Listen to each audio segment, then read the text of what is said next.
Hello everyone, I hope you are doing well. My name is Shubham. In the previous video, we have discussed article from 12 to 22 of fundamental rights. So आज हम article 23 से 25 तक discuss करेंगे. जो next fundamental right होगा हमारा वो है राइट अगेंस्ट एक्सप्लॉयटेशन. ये फंडामेंटल राइट हमारा आर्टिकल 23 और 24 कवर करता है.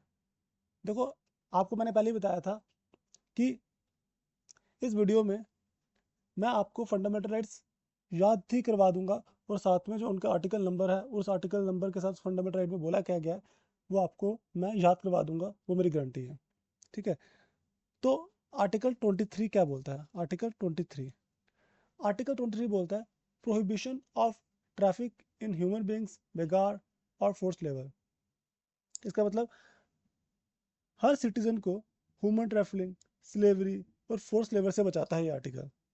बिना मर्जी से किसी को काम करवाना या किसी को खरीदना बेचना ये स्ट्रिक्टली प्रोहिबिट है इस आर्टिकल के अकॉर्डिंग. एग्जाम्पल के तौर पे अगर कोई गरीब को पैसे के बदले, मतलब उसको पैसा नहीं देगा, उससे फ्री में काम करवाता है, दैट इज बॉन्डेड लेबर करवाता है, तो वो इलीगल है. तो इस आर्टिकल 23 में ये चीज़ें कवर होती हैं. अब आर्टिकल 24 करता है that is a prohibition of employment of children of 14 year. That is a prohibit करेगा ऑफ एम्प्लॉयमेंट ऑफ चिल्ड्रन कितने साल तक? 14 साल तक. मतलब 14 ईयर्स से कम बच्चे, 14 ईयर्स से कम बच्चों को आप फैक्ट्रीज में, माइंस में, हजार्डियस प्लेस में काम नहीं करवा सकते. ये टोटली क्राइम है. एग्जाम्पल के तौर पे अगर कोई 12-13 साल का बच्चा क्रैकर्स की फैक्ट्री में काम कर रहा है तो वो आर्टिकल 24 का वायलेशन है. अकॉर्डिंग टू आर्टिकल 24 कोई भी बच्चा 14 साल से कम वो किसी हाजर्डियस प्लेस में काम नहीं कर सकता. अगर आपसे काम ऐसा करवाते हो तो दैट इज ये फंडामेंटल 24 का फंडामेंटल राइट्स का वायलेशन है. क्लियर है? आर्टिकल 23 मैंने आपको बताया था ट्रैफिक इन ह्यूमन बींग्स, बेगार और फोर्स लेबर, ये सब बैन है, ये सब इलीगल है. क्लियर? तो ये चीज़ आपको दोनों ध्यान रखनी है. देखो याद कैसे करेंगे. जो आर्टिकल 23 है, आर्टिकल 23 वो मना किसके लिए करता है? वो मना करता है कि आप किसी को बेच नहीं सकते. ठीक है.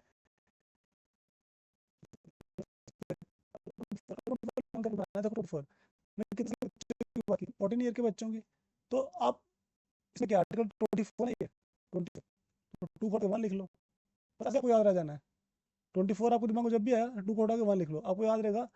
जो भी बच्चे 14 साल तक कम है उन्हें हजार्डियस प्लेस में काम करवाना क्राइम है. आर्टिकल 23 में क्या? ट्रैफलिंग, बेगार, फोर्स लेबर. मैंने भी 3 चीज़ें ही लिखी है यहाँ पे तो आपको याद आ जाएगा. 23 आर्टिकल 23 बोलता है ये सब चीज़ें करवाना बैन है. अब यहाँ पे मैंने रिटर्न में लिखा हुआ, देखो आर्टिकल 23 क्या कह रहा है. Prohibition of traffic in human beings, बेगार और फोर्स लेबर. ये 3 चीज़ें मैंने मेंशन की हुई है यहाँ पे, ये इलीगल है, बैन है. 24 1 को हटा से 4 लिख दो, 2 को हटाओ 1 लिख दो. 14 14 साल से कम बच्चे फैक्ट्रीज में, माइंस में या हजार्डस प्लेस पर काम कराना उनसे इलीगल है. ये आर्टिकल 23 और 24 बात करता है. क्लियर है आपको? अब हम बात करते हैं आर्टिकल 25 से लेकर आर्टिकल 28.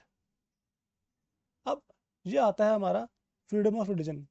ये आता है हमारा जो फंडामेंटल राइट है, हमारा फ्रीडम ऑफ रिलीजन फंडामेंटल जो राइट है उसके अंदर आर्टिकल्स आते हैं.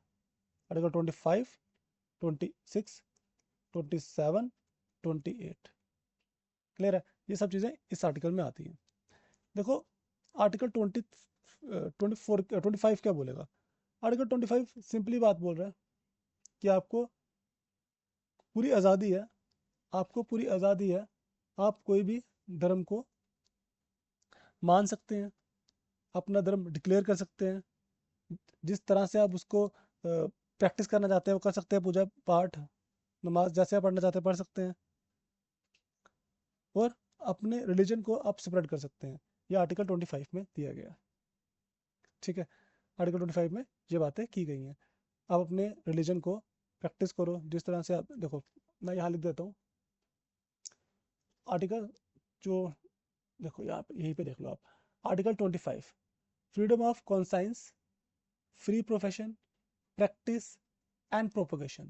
देखो पहली बात, इन वर्ड्स के इन टर्म्स के मीनिंग समझ लो। कॉन्साइंस का मतलब, ठीक है, कॉन्साइंस का मतलब है आप कुछ भी बिलीव कर सकते हो। ठीक है, आप कुछ भी बिलीव कर सकते हो। आप किसी भी चीज़ में गॉड को मान सकते हो। आपको मानना है कि यार इस पत्थर में भगवान है, तो आप मान सकते हो। आपके अपने बिलीफ्स हैं। ये बात करता है कॉन्साइंस की। दूसरा है फ्री प्रोफेशन। दूसरी बात क्या है, फ्री प्रोफेशन। आप अपने रिलीजन को ओपनली आप अपने डिक्लेयर कर सकते हो कि मेरा रिलीजन ये है। ओपनली डिक्लेयर कर सकते हो अपने रिलीजन को। तीसरा है प्रैक्टिस। आप अपने रिलीजन को किसी भी तरह से बांध सकते हो, किसी भी तरह से प्रैक्टिस कर सकते हो। क्लियर है। नेक्स्ट है प्रोपोगेशन। आप अपने रिलीजन को पीसफुली स्प्रेड कर सकते हो। ये बातें लिखी हैं आर्टिकल 25 में। एक सी है और 3 पी है। ठीक है, प्रोफेशन, प्रैक्टिस और प्रोपोगेशन, ये 3 चीज़ आप कर सकते हो आर्टिकल 25 के अकॉर्डिंग। आर्टिकल 25 मैंने आपको ऑलरेडी बोला, फ्रीडम ऑफ रिलीजन कहाँ से कहाँ तक का, 25 से लेकर आपका 28 तक। तो आर्टिकल 25 सिंपली बात कर रहा है इस चीज़ों की। अब हाँ, ये चीज़ें आपने करनी है, जैसे फ्रीडम ऑफ कॉन्साइंस है, फ्री प्रोफेशन है, प्रैक्टिस है, प्रोपोगेशन है, लेकिन subject to public order, health and morality. मतलब कुछ आप अंधविश्वास को फैला नहीं सकते। अब अंधविश्वास को फैलाने बैठ जाओ, कुछ ऐसे एक्टिविटीज करना शुरू कर दो धर्म के नाम पे जो जो खतरनाक हो सकती हैं, जो हेल्थ के अगेंस्ट हो, पब्लिक ऑर्डर को डिस्टर्ब कर रही हो, इन चीज़ों को आप ऐसा नहीं कर सकते। अब बात करते हैं आर्टिकल 26। देखो 26 क्या रहा है, 6। 6 से आप याद रखोगे फिक्स। 6 से याद रखोगे फिक्स। ये ट्रिक है ना 6 वाली, 27 वाली, ये जो ट्रिक्स है ना, ये आपको बाकी चीज़ें याद करने में हेल्प करेंगी। कभी भी आपने 6 देख लिया, कभी भी आपने 6 देख लिया, तो आप उसको याद रखोगे फिक्स। क्या fix? Fix religious affair. Fix religious affairs. Article 26 पूरी आज़ादी देता है किसी भी धर्म को अपने रिलीजियस अफेयर उसको मैनेज करने की, उसे फिक्स करने की पूरी आज़ादी है उसको। That is freedom to manage religious affair. समझ आया? जैसे आर्टिकल 26 के अकॉर्डिंग कोई गुरुद्वारा है, कोई मस्जिद है, तो उनकी जो मैनेजमेंट जो होती है, वो डिसाइड करेगा जो उनको करना है। गवर्नमेंट इसमें इंटरफेयर नहीं कर सकती। क्लियर है? अब आर्टिकल 27, आर्टिकल 27। अब 7 से आप याद रखोगे हेवन। 7 से याद रखोगे हेवन। देखो मेरी बात सुनो, अब हेवन में अगर जाता है कोई, अगर हेवन में जाता है, क्या उसे टैक्स लिया जाएगा? मतलब आप हेवन में जाओगे, भगवान के घर जा रहे हो, खुदा के घर जा रहे हो, मतलब ऊपर वाले के घर जा रहे हो, क्या वहां से आप टैक्स, आपसे को टैक्स लिया जाएगा? तो टैक्स वगैरह वाली चीजें ये धरती पे होती है, उस ऊपर वाले के घर पे नहीं है टैक्स वाली चीजें। तो आप इस तरह से आ सकते हो। आर्टिकल 27, 7 से हेवन। तो हेवन से किसकी बात हो रही है? टैक्सेशन की। किसकी बात हो रही है? टैक्सेशन की। That is the freedom from taxation. कहने का ये मतलब है कि गवर्नमेंट किसी भी इंसान से रिलीजियस एक्टिविटी के प्रमोशन के लिए टैक्स नहीं ले सकता। मान लीजिए सरकार अब सबको बोलो, सबको बोले कि आप अपने टैक्स का 100 रुपये एक्स्ट्रा दो, क्योंकि हमने किसी पर्टिकुलर रिलीजन प्लेस किसी पर्टिकुलर रिलीजियस प्लेस को रेनोवेट करना है। सरकार ऐसा नहीं कर सकती, क्योंकि आर्टिकल 27 का वायलेशन है। क्लियर है? अब आता है आर्टिकल 28। आर्टिकल 28, 8 से आप रखोगे स्टेट। 8 से आप याद रखोगे स्टेट। 8 स्टेट राइम कर रहा है ना। Freedom from attending religious instruction. Simple भाषा में बोलूँ, गवर्नमेंट स्कूल जो कॉलेज में रिलीजियस टीचिंग जबरदस्ती नहीं दी जा सकती। रिलीजियस टीचिंग नहीं दी जा सकती। स्टूडेंट को अपनी मर्जी है चॉइस करने की, वो रिलीजियस टीचिंग ले या ना ले। उसे जबरदस्ती रिलीजियस टीचिंग नहीं दे सकती है। सिंपल वर्ड में, गवर्नमेंट स्कूल में कोई भी धर्म की किताब पढ़ने के लिए फोर्स नहीं किया जा सकता। ये आर्टिकल 28 बात करता है। आई होप कि आपको ये लर्न, मेरा मेन काम है आपको लर्न करवाने हैं आर्टिकल्स। क्लियर है? तो that is the thing. Article 25 से लेकर 28, एक बार वापस मैं आपको बोल देता हूँ। 25 आपको 3P की बात करेगा, that is the profession, practice and propagation. 26 6 से फिक्स हो जाएगा। फिक्स मतलब जो रिलीजियस अफेयर्स हैं वो उनको फिक्स कर सकते हैं, दैट इज मैनेज कर सकते हैं। 7 से हेवन होगा, दैट इज ऊपर वाले के घर में कोई टैक्सेशन की बात नहीं होती है, दैट इज टैक्स की बात करेगा। आर्टिकल 28, 8 मतलब स्टेट, स्टेट से आप याद रखोगे कोई भी state that is government schools में, government fully funded government schools में वहाँ पे रिलीजियस एक्टिविटीज़ करवाना, रिलीजियस इंस्ट्रक्शन देना इलीगल है। अब आगे बात करते हैं, दैट इज हमारा अगला आर्टिकल है culture and educational rights. Cultural and education right, ये आर्टिकल 29 से 30 के बीच में है। आर्टिकल 29, आर्टिकल 29 बात करता है जो माइनॉरिटीज कम्युनिटीज हैं। कौन? माइनॉरिटीज। जो माइनॉरिटीज हैं उनको अपनी लैंग्वेज, कल्चर, अपनी लैंग्वेज, कल्चर और आइडेंटिटी को बचाने का राइट है। आर्टिकल 29 के अकॉर्डिंग जो माइनॉरिटीज हैं वो अपनी लैंग्वेज, कल्चर, आइडेंटिटी बचा सकते हैं। एग्जाम्पल के तौर पे कोई कोई एक भोजपुरी स्पीकिंग कम्युनिटी है और वो मुंबई में जाकर रहती है। आर्टिकल 29 के अकॉर्डिंग जो उनका उनका पूरा राइट है वो अपनी भोजपुरी लैंग्वेज को, जो कल्चर को प्रिजर्व कर सकते हैं। उनको इस चीज़ से कोई मना नहीं कर सकता। क्लियर है? तो आर्टिकल 29 इस बात इन चीज़ की बात करता है कि जो माइनॉरिटीज़ हैं उन्हें अपने लैंग्वेज, कल्चर और आइडेंटिटी बचाने का पूरा हक है। यहाँ पे कौन कौन सी यहाँ माइनॉरिटीज़ तो यूज़ की है, कौन सी माइनॉरिटीज़? यहाँ पे दो तरह की माइनॉरिटीज़ की बात की है, दैट इज लिंग्विस्टिक, लैंग्वेज के तौर पे लिंग्विस्टिक माइनॉरिटीज़ और रिलीजियस माइनॉरिटीज़। इस दो तरह की माइनॉरिटीज़ की बात की है। देखो याद कैसे रखेंगे? 9, 9 ये थोड़ा सा ट्रिकी रहेगा याद करना। 9 एन को मैं अगर एम बना दूँ, एन को मैं अगर एम बना दूँ, माइन, माइनॉरिटीज, थोड़ा राइम कर रहा है। 9 mine, 9 mine, that is minorities की बात कर रहा है। आर्टिकल 29 माइनॉरिटीज की बात करता है। आर्टिकल 30, आर्टिकल 30, 30 क्या? अब देखो ये इसी के अंडर आ रहा है, 29 30 इसी के अंडर आ रहे हैं, तो बस ये भी इसी की बात करेगा। ये आर्टिकल 30 क्या कहता है? ये कहता है माइनॉरिटीज को, आर्टिकल 30 माइनॉरिटीज को राइट देता है कि वो अपने स्कूल्स, कॉलेजेस या इंस्टीट्यूशन खुद इस्टेब्लिश कर सकते हैं। अपने स्कूल, कॉलेजेस या फिर इंस्टीट्यूशन खुद इस्टेब्लिश कर सकते हैं। जैसे आपने देखा क्रिश्चियन मिनोरिटी जो होती हैं वो अपना स्कूल खोलती हैं, बड़े स्कूल्स होते हैं उनके। तो स्कूल्स, कॉलेजेस वगैरह अपने कल्चर को प्रिजर्व करने के लिए, अपनी लैंग्वेज को, आइडेंटिटी को प्रिजर्व करने के लिए वो अपने स्कूल्स वगैरह खोल सकती है। आर्टिकल 30 मिनोरिटीज खोल सकती है आर्टिकल 30 के अंदर। क्लियर? तो ये हो गया।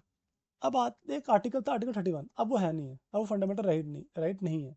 आर्टिकल 31 हुआ करता था राइट टू प्रॉपर्टी, लेकिन अब वो फंडामेंटल राइट नहीं है, तो इसे हटा दिया गया। अब ये एक सिंपल लीगल राइट है, अब ये फंडामेंटल राइट नहीं रहा। या आपको ये याद रखना पड़ेगा यहाँ पे कौन सी amendment, that is 44th amendment हुई थी। 44th अमेंडमेंट 1978 में हुई थी। इस अमेंडमेंट के अकॉर्डिंग आर्टिकल 31 को फंडामेंटल राइट से हटा दिया गया था और राइट टू प्रॉपर्टी को एक लीगल राइट बना दिया गया। राइट टू प्रॉपर्टी एक अब लीगल राइट है, फंडामेंटल राइट नहीं रहा। ये आपको याद रखना है। क्लियर है? तो देखो आर्टिकल 29 ये बात करता है protection of interest of minorities, minorities के इंटरेस्ट की बात करता है। आर्टिकल 30 ये बात करता है जो माइनॉरिटीज हैं वो अपना एजुकेशन इंस्टीट्यूशन एडमिनिस्टर कर सकते हैं और एस्टेब्लिश भी कर सकते हैं। अब हमारा आर्टिकल आता है 32, that is very very important article, article 32। Article 32 कहता है अगर आपके कोई फंडामेंटल राइट्स को वायलेट करते हैं तो आप डायरेक्टली आप सुप्रीम कोर्ट मूव कर सकते हैं। अगर आपका कोई फंडामेंटल राइट वायलेट करता है तो आप डायरेक्टली सुप्रीम कोर्ट मूव कर सकते हैं इसके वायलेशन के दौर, अगर कोई वायलेशन करेगा तो उस बेस पे सुप्रीम कोर्ट रिट इशू करता है। क्या इशू करता है? रिट। रिट का मतलब order. Supreme Court writ issue करेगा फंडामेंटल राइट का यूज करते हुए। ये चीज़ आपको क्लियर है? तो इसीलिए इसीलिए हमारे जो भीमराव अम्बेडकर जी थे उसने इस आर्टिकल को हार्ट एंड सोल कहा हुआ है। क्या कहा हुआ है? Heart and soul, heart and soul of constitution. याद रखना एग्जाम में आता है आर्टिकल 32 को क्या बोलते हैं? Heart and soul of constitution. किसने बोला? डॉक्टर भीमराव अम्बेडकर ने। तो आर्टिकल 32 के अकॉर्डिंग ही सुप्रीम कोर्ट रिट इशू करता है। कौन सी रिट है? 5 तरह की रिट्स हैं यहाँ पे, हैबिस कॉर्पस, मैंडेमस, क्यू वारंटो, प्रोहिबिशन, सेशरी। अब देखो थोड़ा थोड़ा जान लो इनके बारे में। हैबिस कॉर्पस है क्या? इसमें to have the body of, कहने का मतलब है अगर कोई इंसान को पुलिस ने डिटेन किया है या अरेस्ट किया है, तो कोर्ट बोलता है, सुप्रीम कोर्ट इशू करता है कि उस बंदे की बॉडी को पेश किया जाए कोर्ट के सामने, to produce the body of the person की बॉडी प्रोड्यूस की जाए। ये जो रिट है ये प्राइवेट प्राइवेट कंपनीज प्राइवेट पे भी लग सकती है, जो गवर्नमेंट पे भी लग सकती है। क्लियर है? नेक्स्ट है mandamus, that is we command. We command, मांड मांड, वी कमांड, क्या कमांड कर रहा है? ये सुप्रीम कोर्ट रिट इशू करती है, दैट इज अ कमांड करती है सुप्रीम कोर्ट कि अपनी लीगल ड्यूटी करो। जैसे मान लो कोई गवर्नमेंट ऑफिशियल है वो अपना काम ही नहीं कर रहा, तो सुप्रीम कोर्ट रिट इशू कर सकती है, डू योर लीगल ड्यूटी। कोई पब्लिक ऑफिसर्स होता है, क्लियर है, तो अपना काम नहीं कर रहा, तो अपना उसका वर्क है वो नहीं कर रहा, तो उस टाइम पे सुप्रीम कोर्ट रिट इशू कर सकती है, do your legal duty. Next है क्यू वारंटो। इसमें यह है कि कोई इंसान मान लो रिटायर हो गया है, लेकिन फिर भी वो उस चेयर पे बैठा हुआ है, फिर भी वो ऑफिशियल अपनी चेयर पे बैठा हुआ है, तो सुप्रीम कोर्ट रिट इशू करती है, व्हाट बाय व्हाट अथॉरिटी और वारंट, किस अथॉरिटी से तुम इस चेयर पे बैठे हो। जो क्यू वारंटो है, ये कोई भी इंसान, इवन स्ट्रेंजर भी इसको रिट को स्ट्रेंजर भी इसके लिए अप्लाई कर सकता है, तो इसको फाइल कर सकता है, ये कोई भी इंसान इसको फाइल कर सकता है। तो आया प्रोहिबिशन और है सशरी, दोनों लगभग सेम ही है। इसमें क्या, प्रोहिबिशन तब होता है, ये रिट तब होती है जब डिसीजन पेंडिंग हो, मतलब डिसीजन प्रोहिबिट कर दिया, अब डिसीजन आया नहीं है। सशरी में क्या है, इसमें क्या है, ये तब होता है, ये तब डाली जाती है जब डिसीजन आ गया हो, जब डिसीजन आ गया हो तो तब ये डाली जाती है। मतलब डिसीजन क्वैश करना होता है, कोई प्रीवियस डिसीजन को, कोई लोअर कोर्ट के डिसीजन को सुप्रीम कोर्ट क्वैश करना होता है, तो शुरू आती है प्रोहिबिशन में। अभी डिसीजन पेंडिंग का डिसीजन आया नहीं है, तो उस टाइम पे प्रोहिबिशन लगाई जाती है। अब अब देखो ये सारे आपको जो इंपॉर्टेंट राइट्स है 12 से लेकर, इंपॉर्टेंट मैं बोलूंगा डेट इज 14 से लेकर 32 तक, that is the core of fundamental rights, ये आपने लर्न कर लिया। ये एग्जाम में यहाँ से क्वेश्चन आता ही आता है। अब नेक्स्ट है हमारा आर्टिकल 33। ये इतने इंपॉर्टेंट नहीं है, आर्टिकल 33, 34, 35।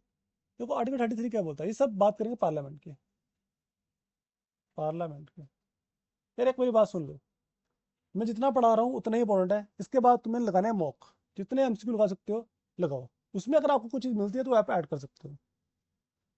फालतू की मोटी मोटी बुकें पढ़ने का फायदा नहीं होता, जितना पढ़ना है उतना आपको माइंड में होना चाहिए। मैंने भी एग्जाम्स निकाले हुए हैं, तो मुझे पता है कितना पढ़ा जाता है, वो टोटली डिपेंड करता है एग्जाम पे। हाँ अगर आप यूपीएससी की तैयारी करो डेफिनेटली, फिर ये एग्जाम के लिए वीडियो अच्छी नहीं है, तो बहुत छोटी है। लेकिन अगर आप एक तो ऐसे रखना, तो अपने माइंड में रिटेन रखना है, ये चीज़ें आपको ध्यान रखनी है, ये बेसिक है, तो इस हिसाब से रखना है। तो बेसिक टू हायर लेवल है, जो आप एग्जाम पे डिपेंड करेगा आपके, तो उतना ही पढ़ना होता है जितना एग्जाम में आना है, फालतू चीज़ें पढ़ने का फायदा नहीं है। आर्टिकल 33 क्या बोलता है? That is power of parliament to modify the rights conferred to by this part in the application of forces. Simple simple article 33 बोलता है, जो पार्लियामेंट होती है वो फंडामेंटल राइट को रिस्ट्रिक्ट भी कर सकती है और सस्पेंड भी कर सकती है। किसके फंडामेंटल राइट्स के? आर्म फोर्सेज के। किसके? आर्म फोर्सेज के,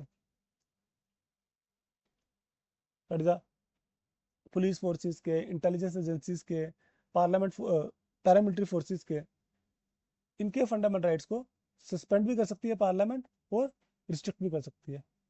ये चीज़ें याद रख लेना सिंपली। ये 33, 34, 35 ये किस्म की पार्लियामेंट की पावर की बात कर रहा है। जो पार्लियामेंट की टोटली पावर क्या है कि वो arm forces, police forces, intelligence agencies, paramilitary forces के फंडामेंटल राइट्स को सस्पेंड कर सकती है या फिर रिस्ट्रिक्ट कर सकती है। क्यों कर सकती है, क्यों करती है? ताकि डिसिप्लिन और सिक्योरिटी इंश्योर रहे। अगर इनके फंडामेंटल राइट रिस्ट्रिक्ट नहीं करेंगे तो ड्यूरिंग द कभी इमरजेंसी होगी तो वो इन्फॉर्मेशन लीक हो सकती है इस टाइम, इसलिए इनके फंडामेंटल राइट्स को रिस्ट्रिक्ट किया जाता है ताकि डिसिप्लिन बना रहे। आर्टिकल 34, आर्टिकल 34 ये बोलता है, जो पार्लियामेंट है, जो पार्लियामेंट है वो रिस्ट्रिक्ट कर सकती है फंडामेंटल राइट्स को जब मार्शियल लॉ लगा हुआ, जब मार्शियल लॉ लगा हुआ है, जब मार्शियल लॉ लगा हुआ है उस टाइम पे पार्लियामेंट फंडामेंटल राइट को रिस्ट्रिक्ट कर सकती है। पार्लियामेंट लॉ बना सकती है जो आपके फंडामेंटल राइट्स को इस टाइम पे रिस्ट्रिक्ट कर सकता है। क्लियर है? 34 भी हो गया। 35, 35 क्या कहता है? ये कहता है जो पार्लियामेंट है, पार्लियामेंट को एक्सक्लूसिव पावर है, एक्सक्लूसिव पावर है लॉज बनाने की, एक्सक्लूसिव पावर है लॉज बनाने की आर्टिकल 16 के रिलेटेड, आर्टिकल 32 के रिलेटेड, 33, 34 के रिलेटेड। इन आर्टिकल्स रिलेटेड पार्लियामेंट के पास एक्सक्लूसिव पावर है लॉ बनाने की। देखो स्टेट लेजिस्लेचर है, जो स्टेट लेजिस्लेचर है उसको पावर नहीं है इन आर्टिकल्स के ऊपर लॉ बनाने की, लेकिन पार्लियामेंट, ये बातें मैं सिर्फ पार्लियामेंट की कह रहा हूँ, याद रखना।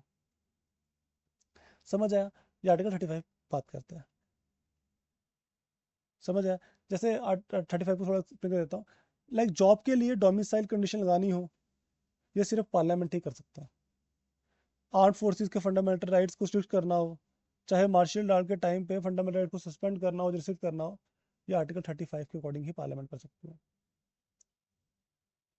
ये सब बातें होगी क्लियर। 35, 34, 33, 34, 35 आर्टिकल्स भी क्लियर। तो देखो याद कैसे करेंगे? बिल्कुल सिंपल।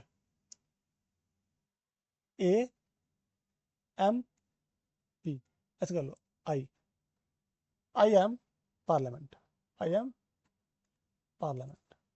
आई फॉर कैसे? Article 32, A for article 33, M for article 34, parliament for article 35। I for issue writ, issue writ 32 के आर्टिकल 32 के according Supreme Court writ issue करता है। आई से इशू रिट। ए से आर्म फोर्सेस, ए से आर्म फोर्सेस, आर्म्ड फोर्सेस कि parliament arm forces के fundamental right को सस्पेंड या रिस्ट्रिक्ट कर सकता है। एम से मार्शल लॉ, जब मार्शल लॉ लगा हो कंट्री में उस टाइम पे fundamental right, parliament fundamental right को रिस्ट्रिक्ट या सस्पेंड कर सकता है। आर्टिकल 35, वो 35 पावर पार्लियामेंट को पावर देता है, पार्लियामेंट को पावर देता है आर्टिकल 16C3, 32B, 34 इन इन आर्टिकल्स पे लॉ बनाने की पार्लियामेंट को पावर देता है। इस तरह से आपके सारे फंडामेंटल राइट्स आपको याद हो गए होंगे। कुछ ये क्वेश्चंस हैं। Under which article is the right to life and personal liberty protected? Right to life 14, 32, 21 या 18 मैंने आपको याद कराया था। वीडियो पॉज करके कमेंट पे आंसर देना है इसका। Answer C. मैंने कहा 21 की उम्र है, लड़का ग्रेजुएट हो चुका है, जवान हो चुका है, अब वो राइट टू लाइफ मांगेगा, पर्सनल लिबर्टी मांगेगा। नेक्स्ट क्वेश्चन है हमारा, कौन सा आर्टिकल है जो सुप्रीम कोर्ट को एम्पावर करता है रिट इशू करने के लिए? अभी आपको बताया आई M parliament, that is 32, article 32 बात करता है। नेक्स्ट क्वेश्चन है हमारा, कौन सा आर्टिकल है जो सुप्रीम कोर्ट को पावर देता है रिट इशू के लिए? सेम हो गया 32। Thanks for watching video. अगर आपको वीडियो पसंद आई तो प्लीज़ लाइक, सब्सक्राइब, शेयर जरूर करें।